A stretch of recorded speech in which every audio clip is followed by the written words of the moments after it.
کہ سفر حج کی روانگی اور سفر حج کی تیاری کے وقت بلا ضرورت اس کا اظہار کرنا، بلا ضرورت بتاتے جانا، اور پھر جب خاص کر روانگی کے اوقات ہیں بڑی بڑی محفلیں منعقد کرنا، دعوتیں اڑانا،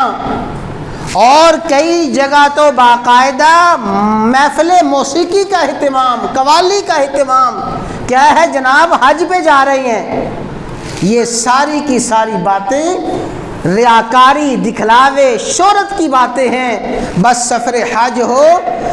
بلا ضرورت اس کا اظہار نہ ہو، روانگی کے وقت بلا ضرورت بتایا نہ جائے، دکھلایا نہ جائے، ریاکاری نہ ہو، شہرت نہ ہو، بغیر بتانے کے پتہ چل گیا ہے، ضرورت کے مطابق اظہار ہو گیا ہے تو اظہار ہو گیا ہے۔ لیکن چونکہ انسان کا نفس اور شیطان بڑے قوی ہیں، جس حد تک ہو سکے اپنے سفر حج کو مخفی رکھے، اظہار نہ کرے۔ اور یہاں تو دیکھا گیا کہ سفر حج کرنے سے پہلے بھی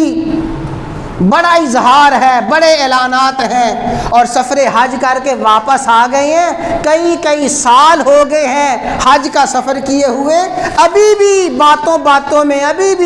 باتوں میں اس کا اظہار کرتے رہتے ہیں، باتوں باتوں میں اس کو بیان کرتے رہتے ہیں، بلا ضرورت بیان کرتے رہتے ہیں۔ تو حج کی قبولیت کے لیے بنیادی شرط یہ ہے کہ حج